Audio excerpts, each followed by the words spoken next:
Okay, we're gonna look at an old song that we've done before. It's a real simple one. Bye Bye Love by the Everly Brothers. We're gonna play it in the key of G. So we're gonna play G, C, and D, those chords. But we're using a new shape, different shape, because we're gonna play it up the neck. So I thought this would be a good way to go back and review how you can use different shapes to play familiar chords in new positions. So we're going to start off, this song has, as I said, G, C, and D. So let's look at how we play G, C, and D up here. All right, we're going to play G. I want to use a D shape to play a G chord. So it's going to sound like a G, but I'm going to use a D shape to play it. So how do I know where to play that? All right, if I look at the D chord, the key here is the B string. The B, third fret on B, is a D note.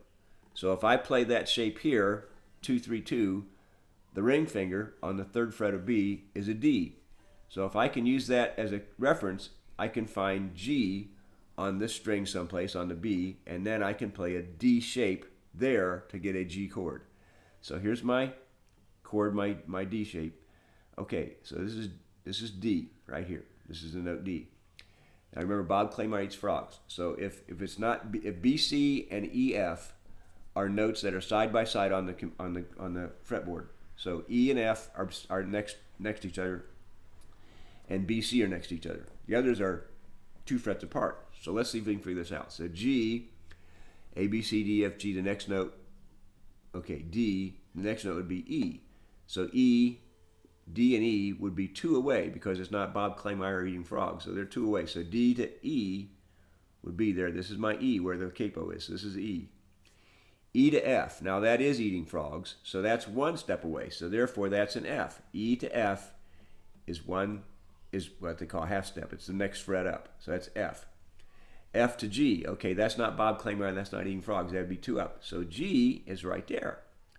So if I capo at the 5th place and play my D shape here, that is a G chord.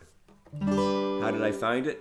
I started with my D shape here. I knew that was a D note, and I went up my scale until I found the D note, or the G note. D, E, F, G.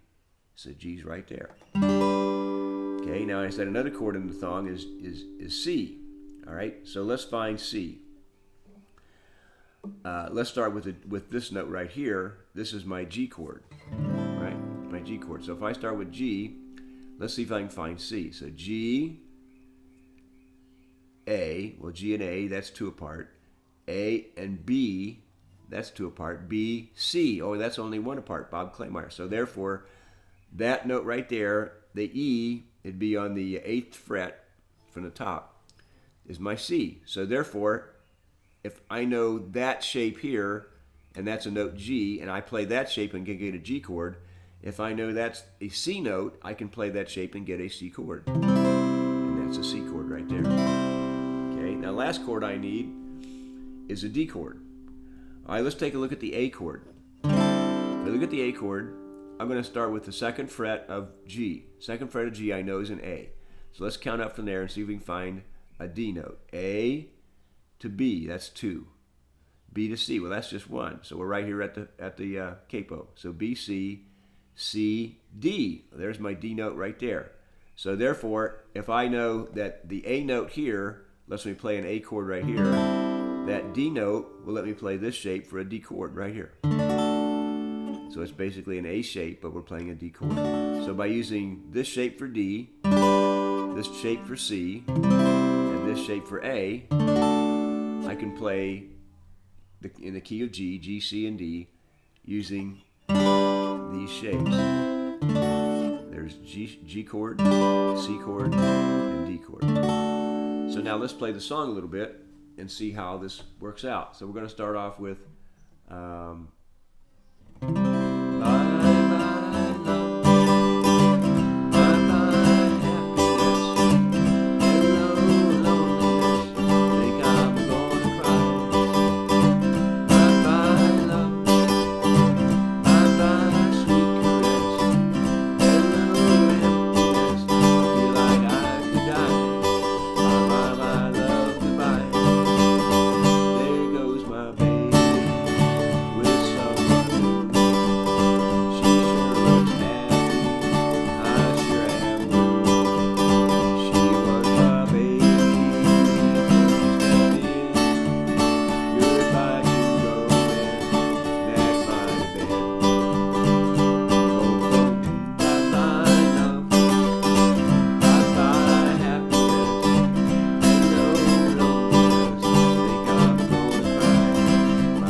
point of this exercise is to figure out how to change new shapes, how to play different shapes for same old chords so we can get a different color in our crayon box.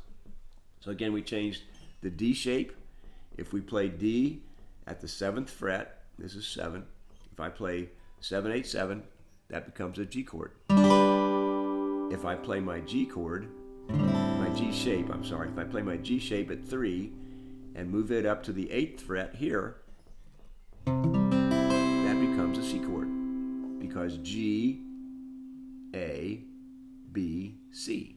I can count it out and figure it out. That's a C chord. And if I play my A chord, which has the A right here on the G at 2, G, A, G, A, let's start with A since it's an A chord. A, B, C, D. So if that's a D right there, there's a D chord. So here's G, C, and D. Okay, so you can transpose those, make it so if somebody wants to play here, you can put the capo on, figure out what chord you need, and play it up here a little bit higher. So I hope that helps you figure out how to play some different shapes for some familiar chords. Okay.